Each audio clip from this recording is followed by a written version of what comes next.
Babaji Netralaya I హాస్పిటల్స్లో ఇప్పుడు LASIK లేదా పీఆర్కే సర్జరీ ఒక్కో కంటికి కేవలం 7,999 రూపాయలు మాత్రమే. లాసిక్ లేదా పీఆర్కే ఎవాల్యుయేషన్ ఉచితం.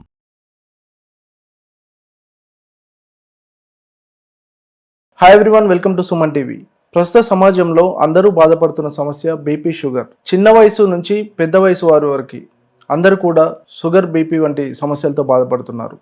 మరి ఇలాంటి వ్యాధులు ఎందుకు వస్తాయి? దీన్ని నియంత్రించాలంటే ఎలాంటి లైఫ్ స్టైల్ ఉండాలి? ఇలాంటి విషయాలను ప్రస్తుతం మనతో పంచుకోవడానికి డిజిటల్ మీడియాలో ట్రెండింగ్లో ఉన్న డాక్టర్ విక్రాంత్ సింగ్ ప్రస్తుతం మనతో ఉన్నారు. ఆయనను అడిగి ఆయన మాటల్లో తెలుసుకుందాం. సార్ నమస్తే. సార్ చెప్పండి డాక్టర్ గారు, అంటే షుగర్ వ్యాధి అనేది తీపి వస్తువులు ఎక్కువ తినడం వల్లనే వస్తుందని చాలామంది అనుకుంటారు. ఇందులో నిజం ఎంత? సార్ ఫస్ట్ అయితే thank you very much for having me with you. Secondly, నేను చెప్పే మాటలన్నీ కూడా these are not medical advises. So నాకు తెలిసిన విషయాలు నేను మీతో పంచుకోవడం జరుగుతుంది. ఓకే. సో షుగర్, సో చాలాసార్లు మనం చూస్తాం, ఇప్పుడు చాలామందికి షుగర్ అనేది వెరీ కామన్. ఒకప్పుడు 50-60 ఏళ్ళకి వచ్చే వ్యాధి ఇప్పుడు 20-30కే వచ్చేస్తుంది. సో దానికి ముఖ్య కారణం మన జీవన విధానం. So the way of life style అంటారు. ఓకే. సో లైఫ్ స్టైల్ ప్రాబ్లమే ఈ షుగర్. సో అది ఫ్రీక్వెంట్గా చాలా చూస్తున్నాము. సో దానివల్ల చాలా వేరే ప్రాబ్లమ్స్ కూడా వస్తాయి, కాంప్లికేషన్స్ వస్తున్నాయి. అంటే ఇప్పుడు తీపి వస్తువులు ఎక్కువ తీసుకోవడం వల్లనే వస్తుందనేది ఒక అపోహనేనా అది? సార్ తీపి వస్తువులు అంటే ఎక్కువ కార్బోహైడ్రేట్స్ తీసుకుంటాయి. సో మనం డే మొత్తంలో ఫ్రీక్వెంట్గా ఎక్కువ సార్లు ఎక్కువ మోతాదులో కార్బోహైడ్రేట్స్ అంటే కేవలం తీపి వస్తువే కాదు. ఓకే. రైస్ కార్బోహైడ్రేటే, లేదంటే వీట్ కూడా కార్బోహైడ్రేటే. అంటే కార్బోహైడ్రేట్ సంబంధించినవి పిండి పదార్థాలు అంటారు చూడండి, అవి ఎంత ఎక్కువ సార్లు తీసుకుంటే డయాబెటీస్ వచ్చే అవకాశాలు అంత ఎక్కువ. ఓకే. అంటే బరువు ఎక్కువ ఉన్న వారికే వస్తుందా సార్? అంటే వయసుతో సంబంధం ఉంటుందా షుగర్ వ్యాధి రావడానికి? షుగర్ అనేది ఒక మెటబాలిక్ ప్రాబ్లమ్ సార్ అది. సో షుగర్ కానివ్వండి, బీపీ కానివ్వండి, ఇవి మెటబాలిక్ డిజార్డర్స్ ఇవి. సో బరువు ఎక్కువ ఉన్న వాళ్ళకి డెఫినెట్లీ ఎక్కువ వచ్చే అవకాశం ఉంటుంది, కానీ బక్కగా ఉన్న కూడా వాళ్ళకు కూడా షుగర్ వచ్చే అవకాశం ఉంది.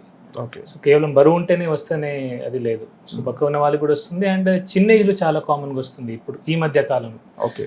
లైఫ్ స్టైల్, ఇప్పుడు మనం జీవన విధానం అంటే చూడండి, తినే వస్తువులు కానివ్వండి, ఎక్కువ కార్బోహైడ్రేట్స్ తీసుకుంటున్నాం మనం. మార్నింగ్ స్టార్ట్ అయితే నైట్ వరకు మల్టిపుల్ టైమ్స్ తీసుకుంటున్నాం. ఇప్పుడు మనం స్కూల్లో కూడా చూసుకుంటే మనకు పిల్లలకి బ్రేక్ఫాస్ట్ ఉంటుంది, లంచ్కి ముందు ఒక స్నాక్ ఉంటుంది, లంచ్ ఉంటుంది, లంచ్ తర్వాత ఒక స్నాక్ ఉంటుంది, మళ్ళీ ఇంటికి వస్తారు వాళ్ళు, ఇంటికి వచ్చిన తర్వాత ఒక స్నాక్ ఇస్తాం మనం, రాత్రి డిన్నర్ ఉంటుంది, మధ్యలో మల్టిపుల్ టైప్స్ జంక్ తీసుకుంటాం. సో ఈ మల్టిపుల్ టైమ్స్ కార్బోహైడ్రేట్స్ ఎక్కువ మోతాదులో, సో కొంచెం కూడా కంట్రోల్ లేకుండా తినడం వల్ల వస్తుంది. అంటే ప్రాక్టికల్గా డాక్టర్ గారు, మీ దగ్గరకు వచ్చే పేషెంట్స్లో ఏజ్ గ్రూప్ వాళ్ళు ఎక్కువ ఉంటున్నారు, అంటే అసలు సమస్య ఎక్కడ స్టార్ట్ అవుతుంది? సార్ నా దృష్టిలో సమస్య చిన్నప్పుడే స్టార్ట్ అవుతుంది, పుట్టుకతోనే. మనం ఫస్ట్ పిల్లలకి పుట్టగానే ఫోన్లు ఇస్తున్నాం, మొబైల్ ఫోన్ చేతికి ఇచ్చేసి వాడు తినట్లేదని ఫోన్ ఇచ్చేస్తున్నాం. సో ఆ ఫోన్ చూస్తూ వాడు ఎంత తింటున్నా అనేది వాళ్ళకి అర్థమవుతలేదు పిల్లలకి. ఓకే.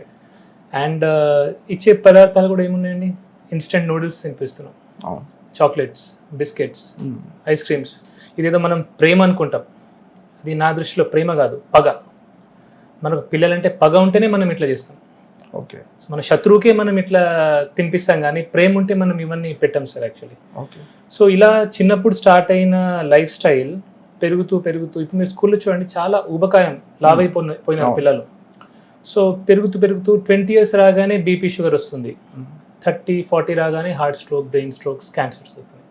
సో ఇది ఎక్కడ స్టార్ట్ అవుతుందంటే చిన్నప్పుడే స్టార్ట్ అవుతుంది, కానీ ఇదంతా ప్రాసెస్ అయ్యాయి 20-30కి బీపీ, షుగర్, 30-40కి స్ట్రోక్స్. అట్లా. అంటే యూత్కి మెయిన్ కారణము ఈ స్ట్రెస్ వల్ల, జంక్ ఫుడ్స్ ఇవే కారణం అంటారు? స్ట్రెస్ డెఫినెట్లీ ఉంటుంది sir. Stress is one of the major causes. కానీ ఇప్పుడు లైఫ్లో మనం కొన్ని అవాయిడ్ చేయొచ్చు, కొన్ని అవాయిడ్ చేయలేము సార్. ఇప్పుడు ఒక సాఫ్ట్వేర్ ఎంప్లాయీ ఉన్నాడు ఫర్ ఎగ్జాంపుల్, ఆయన పని చేయక తప్పదు.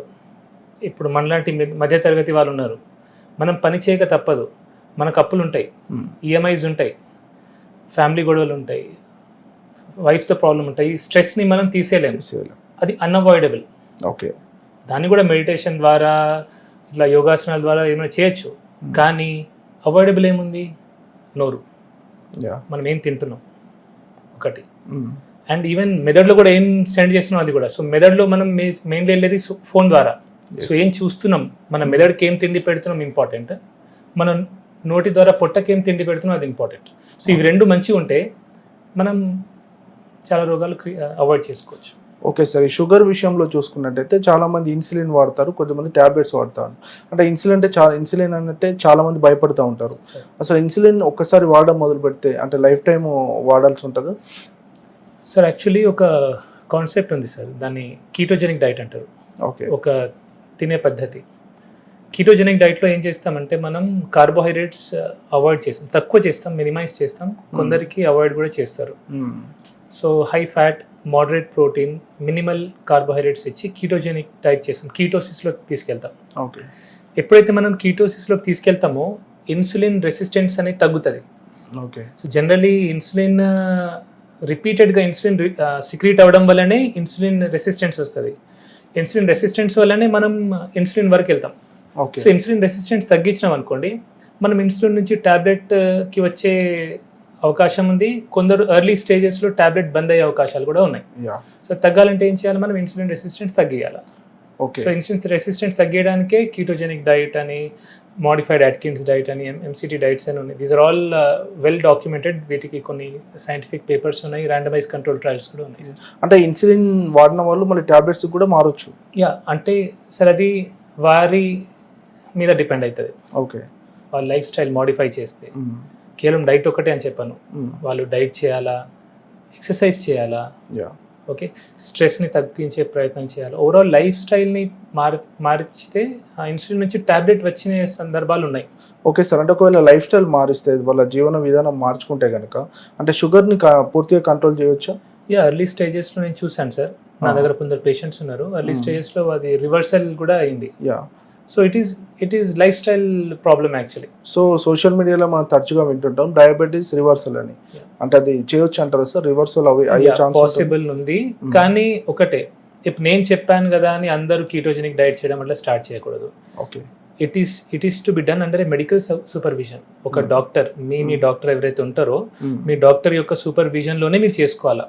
ఇప్పుడు నేను కాదు, ఏ సోషల్ మీడియా ఇన్ఫ్లుయెన్సర్ చెప్పిండు కదా అని మీరు డైరెక్ట్లీ స్టార్ట్ చేయొద్దు ఇట్లాంటివి, బికాజ్ ప్రాబ్లమ్స్ వచ్చే అవకాశాలు ఉంటాయి. అండ్ డయాబెటీస్లో కూడా టైప్ 1, టైప్ 2 ఉంటుంది. సో టైప్ 2లో వెల్ డాక్యుమెంటెడ్ ఉంది ఇది. సో టైప్ 1 వాళ్ళు కూడా సడన్గా స్టార్ట్ చేయకూడదు. సో టైప్ 2 వాళ్ళు మీ డాక్టర్ యొక్క సూపర్విజన్లో, పర్యవేక్షణలో ఇట్లాంటివి ట్రై చేయొచ్చు. అంటే ఎర్లీ స్టేజెస్లో సార్ ఇది ఎలా గుర్తించవచ్చు? ఒకవేళ గుర్తిస్తే వెంటనే ఎలా చెకప్ చేయించుకోవాలి? సార్ ఎర్లీ స్టేజెస్లో అంటే సిమ్టమ్స్ ఉంటాయి సార్, ఎక్కువ ఆకలి కావడము, దాహం కావడము, కొందరికి తిమ్మిర్లు రావడము, కొందరికి వెయిట్ లాస్ కావడము, multiple ways how you can. So but ఇప్పుడైతే లక్కీలీ స్క్రీనింగ్ చాలా ఎర్లీగా అయిపోతుంది, బ్లడ్ టెస్ట్లు చాలా ఫ్రీక్వెంట్గా చేయించుకుంటున్నారు. ఒకప్పుడు లేట్ అయ్యేది, ఇప్పుడు ఎర్లీ స్టేజ్లో టెస్ట్ జరుగుతున్నాయి కాబట్టి ఎర్లీగా తెలిసిపోతుంది. అంటే ఇప్పుడు మనం ఎర్లీగా సార్ మనము షుగర్ కన్ఫర్మ్ అయిన తర్వాత ఫస్ట్ నుంచి కూడా మెడిసిన్స్ వాడుతూనే ఉండాలా? అంటే సార్ అదే చెప్తున్నా కదా sir, if diet life style modify చేసుకుంటే ఎర్లీ స్టేజెస్లో మనం అవాయిడ్ చేయొచ్చు, డిపెండింగ్ ఆన్ మీ సిచ్యువేషన్ ఎట్లుంది. అది చాలా మంది ఉంటారు వాళ్ళు డైట్ చేయలేరు. నా దగ్గర 2 రకాలుగా వస్తారు సార్, డైట్ చేయలేము సార్, నేను అసలు నాకు వీలు కాదు, మాకు వండడానికి ఎవరు లేరు, నాకు తినకుండా ఉండలేను, అన్నం తినకుండా ఉండలేము, వారు ఖచ్చితంగా టాబ్లెట్ వేసుకోవాల్సిందే, వేరే మార్గం లేదు. కానీ కొందరు ఏంటంటే సార్ నేను ఏమైనా కానీ సార్ నేను టాబ్లెట్ వేసుకోను, నా లైఫ్ ఎండ్ అయిపోతుంది. అంటే కొందరు పేషెంట్స్ ఉంటారు, నా లైఫ్ ఎండ్ అయిపోయిందా సార్, నేను ఇప్పుడే షుగర్ టాబ్లెట్ వేసుకోవాలా అని అంటారు. నేను వాళ్ళకి సజెస్ట్ చేస్తాను. సో నేను ఎప్పుడు కూడా నా దగ్గర వచ్చే పేషెంట్స్కి మార్గాలు చూపిస్తాను సార్. సో దే షుడ్, వాళ్ళకి ఒక ఇన్ఫర్మేషన్ ఇస్తాను. అంటే తక్కువ మందులు రాసి మీరు ఎక్కువ లైఫ్ స్టైల్ చేస్తారని విన్నాము. అది ఎంతవరకు సక్సెస్ అవుతుంది సార్? డెఫినెట్లీ సార్, చాలా వరకు బెనిఫిట్ అవుతుంది. ఎందుకంటే సార్ ఇప్పుడు ఏదైతే రూట్ కాజ్, మూలం అనేది మనకు తెలిస్తే మనం 10 మందులు రాయాల్సిన అవసరం లేదు. అలానే నేను మందులు రాయనని కాదు, మందులు రాస్తాను, ఏవైతే చాలా ముఖ్యం ఉంటాయో అవి రాస్తాను. ఎక్సెస్ పిల్ బర్డన్ ఇయ్యను నేను పేషెంట్ మీద, ఎక్కువ టాబ్లెట్స్ వేసేసి 10 గోళీలు అట్లాంటిది 1, 2, 3 అయితే మేజర్ కాజ్ రూట్కి ఉంటాయో. సపోజ్ షుగర్ పేషెంట్ ఉన్నారు, ఇప్పుడు ఇంతకుముందు చెప్పినట్టుగా షుగర్ పేషెంట్ టాబ్లెట్ డైట్ చేయలేనంటే షుగర్ టాబ్లెట్ ఒకటి ఇస్తాను. Yes sir. అండ్ కొందరు heart patient, brain stroke patients ఉంటారు, వాళ్ళకి ఆస్పిరిన్, యాంటీప్లేటెట్స్ అట్లాంటివి ఇస్తాను. Yeah okay. అంటే ఇప్పుడు డయాబెటిక్ పేషెంట్స్ రోజువారీ జీవితంలో 3 ఖచ్చితంగా పాటించాల్సిన సూత్రాలు ఏమున్నాయంటే? 3 ఖచ్చితంగా పాటించాల్సిన సూత్రాలు సార్. ఒకటి exercise. Yeah first very important thing is exercise. ఖచ్చితంగా ఎక్సర్సైజ్ చేయాలా. ఎక్సర్సైజ్ చేస్తే మనకు ఆక్సిడేటివ్ స్ట్రెస్ తగ్గుతుంది బాడీ మీద, yeah and mitochondrial health improve అవుతుంది. ప్రతి సెల్ లోపల మైటోకాండ్రియా అని ఒకటి ఆర్గనెల్ ఉంటుంది. ఎస్ ఇప్పుడు మనకు జనరేటర్ ఎలాగో ఈ ఆఫీస్కి, అలాగా సెల్ లోపల ఒక మైటోకాండ్రియా అని ఆర్గనెల్ ఉంటుంది. దాని హెల్త్ బాగుండాలంటే మనం ఖచ్చితంగా ఎక్సర్సైజ్ చేయాలి. ఓకే. సో ఎక్సర్సైజ్ చేయాలి ఒకటి. సెకండ్లీ డైట్ మీద మనం కాన్సన్ట్రేట్ చేయాలా. ఎక్కువ కార్బోహైడ్రేట్స్ తీసుకోకుండా మినిమల్ పెట్టుకోవాలా. Yeah okay. అండ్ దాంట్లో కూడా ప్రాసెస్డ్ ఫుడ్స్ లాంటివి అలాంటివి తీసుకోకపోతేనే మంచిది. ఓకే.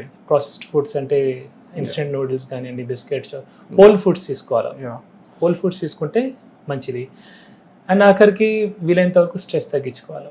సో మెంటల్ స్ట్రెస్ అనేది ఉండదు సార్, బికాస్ స్ట్రెస్తో కూడా షుగర్ అనేది కంట్రోల్ ఉండదు. ఈ మధ్య సార్ కొంతమంది సెలబ్రిటీలను చూసుకుంటే లావు తగ్గడానికి అంటే షుగర్స్కి ఇవ్వాల్సిన ఇంజెక్షన్స్ కూడా వాడుతున్నారు. దానివల్ల ఇమీడియట్గా కూడా లావు తగ్గుతున్నారు. అంటే ఇది కరెక్టే అంటారా? సార్ ఇది నా పర్సనల్ అడ్వైస్, నా పర్సనల్ ఒపీనియన్. నాకు ఇట్లాంటివి పెద్ద నచ్చదు సార్. ఓకే. ఎందుకంటే ఒక ఓజెంపిక్ అంటారు అలాంటివి, దాని లాంగ్ రన్ సైడ్ ఎఫెక్ట్స్ ఏమున్నాయో మనకు తెలియదు. సో నిజంగా సెలబ్రిటీస్ అవి తీసుకున్నారా మనకు తెలియదు. ఓకే. చాలా మంది తీసుకున్నాను అంటారు, కానీ తీసుకోరు. వాళ్ళ ప్రమోషన్ కోసం వాళ్ళకి డబ్బులు వస్తాయి. సో జస్ట్ ఫర్ మనీ కొందరు చేయొచ్చు, అట్లా తెలియదు. I'm just saying. సో అలాంటప్పుడు మనం గుడ్డిగా వాటిని చేయకపోతేనే. అంటే ఇలాంటి ఓజెమిక్ ఇంజెక్షన్స్ అంటే షుగర్ పేషెంట్స్ వాడొచ్చు? నేనైతే ఇలాంటి ఇంజెక్షన్ సజెస్ట్ చేయండి సార్. మై పర్సనల్ ఒపీనియన్ ఇది, బికాస్ నేను అంత స్పెషలిస్ట్ని కాదు ఆ ఫీల్డ్కి సంబంధించి. నేనైతే నా పేషెంట్స్కి కొందరు అడిగారు, నేను I said it is not మంచిది కాదని చెప్పాను సార్, నా ఒపీనియన్లో. అంటే మీరు చూసుకుంటే సార్ టీలో షుగర్ వాడడం, దీనివల్ల షుగర్ అంటే టీలో షుగర్ వేసుకోకపోతే షుగర్ కొంత కంట్రోల్లో ఉంటుందని, ఇవన్నీ నిజమేనా సార్? నిజమే సార్. ఎందుకంటే మనం ఇండియన్స్ యావరేజ్గా మీరు ఎన్ని టీలు తాగుతారు సార్ రోజు?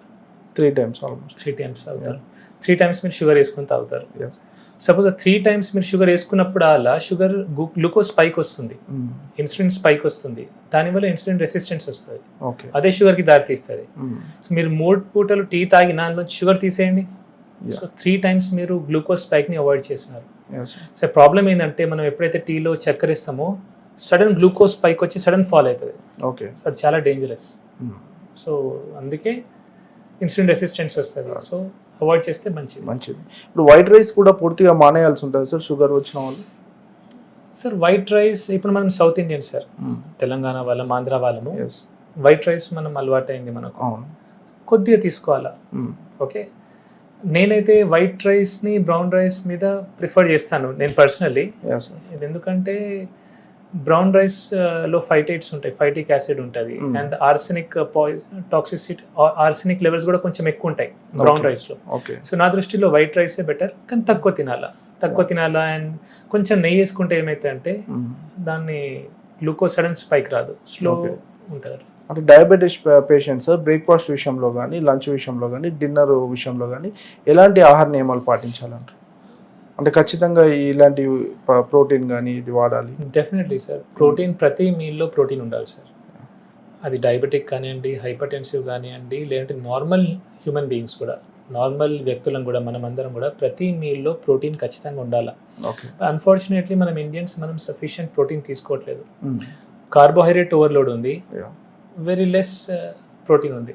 ఓకే. సో ఈ మెటబాలిక్ డిజార్డర్స్ అని దానివల్లనే బీపీ, షుగర్ రావడానికి మెయిన్ కారణం అదే. సో నేను నా పేషెంట్కి అడ్వైస్ చేస్తాను ఏంటంటే ప్రతి మీల్లో ప్రోటీన్ ఉంచుకోండి. సపోజ్ వెజిటేరియన్స్ ఉంటే వాళ్ళు పప్పులు తినొచ్చు, డ్రై ఫ్రూట్స్ తినొచ్చు, ఇలాంటివి తినొచ్చు, అండ్ ఫైబర్ కూడా తీసుకోవాలి వాళ్ళు. అండ్ నాన్ వెజిటేరియన్స్ ఉంటే ఎగ్స్ కానివ్వండి, మటన్, చికెన్, ఫిష్ అన్ని ప్రతి మీల్లో కొద్దిగా తీసుకుంటే ఏంటంటే హెల్తీ ఉంటాం మనం. సార్ షుగర్ని మామూలుగా సైలెంట్ కిల్లర్ అంటారు కదా, అంటే తెలియకుండానే బాడీలో ఆర్గాన్స్ చాలా నష్టపరుస్తాం. అంటే మెయిన్గా ఎలాంటి ఆర్గాన్స్ మీద ఎఫెక్ట్ పడుతూ ఉంటాయి సార్? షుగర్ వల్ల డయాబెటిక్ నెఫ్రోపతి, కిడ్నీ పాడవుతుంది, డయాబెటిక్ రెటానోపతి, కళ్ళు పాడవుతాయి, డయాబెటిక్ న్యూరోపతి, నరాలు పాడవుతాయి, డయాబెటిక్ కార్డియోమయోపతి, గుండె పాడవుతాయి. ఇవన్నీ కావడానికి కారణం ఏంటంటే మన బ్లడ్ లోపల only 4 to 5 grams of sugar ఉండాలి sir at any point of time. Yeah. So మనకు ప్రతిసారి ఇన్సులిన్ ఎందుకు రిలీజ్ అవుతుంది ప్యాంక్రియాస్ నుంచి అంటే బ్లడ్ లోపల 4 to 5 grams కంటే ఎక్కువ షుగర్ ఉంటే Okay. అది చాలా డేంజరస్. అదేం చేస్తే అంటే ఈ రక్త నరాలని డ్యామేజ్ చేస్తాయి, ఇన్ఫ్లమేషన్ అంటారు. సో ఇన్ఫ్లమేషన్ వల్ల ఏమైతే ఎండ్ ఆర్గన్ డిసీజ్ వస్తాయి. Okay. సపోజ్ కిడ్నీకి సప్లై చేసే బ్లడ్ వెజల్లో ఏదైనా ఇన్ఫ్లమేషన్ వస్తే కిడ్నీ పాడవుతుంది. బ్రెయిన్కి సప్లై చేసే బ్లడ్ వెజల్లో రక్తనరం లోపల ఇన్ఫ్లమేషన్ వస్తే బ్రెయిన్ స్ట్రోక్ వస్తుంది. Okay. గుండె దానికైతే హార్ట్ స్ట్రోక్ వస్తుంది. Yes. సో ఇన్ఫ్లమేషన్ తగ్గాలంటే మనం తక్కువ క్వాంటిటీలో కార్బోహైడ్రేట్స్ తీసుకోవాలి. Okay sir. ఇప్పుడు డయాబెటీస్ ఉన్న వాళ్ళు sir correct life style follow అయ్యి మళ్ళీ రివర్స్ డయాబెటీస్ అయిన సిచ్యువేషన్లో మళ్ళీ మందులు వాడాల్సిన అవసరం ఉండదు ఇక వాళ్ళకి? డయాబెటీస్ రివర్సల్ ఉంటే అవసరం ఏముంటుంది సార్? అంటే మళ్ళీ వచ్చే ఆస్కారం అట్లా ఏముండదు? వాళ్ళ లైఫ్ స్టైల్ మేనేజ్ చేయాలా Yeah. సార్? ఇప్పుడు సింపుల్ సార్, ఇప్పుడు మనకు తలనొప్పి వచ్చింది, తలనొప్పి గోలేసుకున్నాము. ఓకే, కాలు నొప్పి వచ్చింది, కాలు నొప్పి గోలేసుకున్నాం. Yeah. మనం తలనొప్పి లేనప్పుడు తలనొప్పి గోలేసుకోం కదా. అవును. సో షుగర్ కూడా అలాంటి నొప్పి. Mm.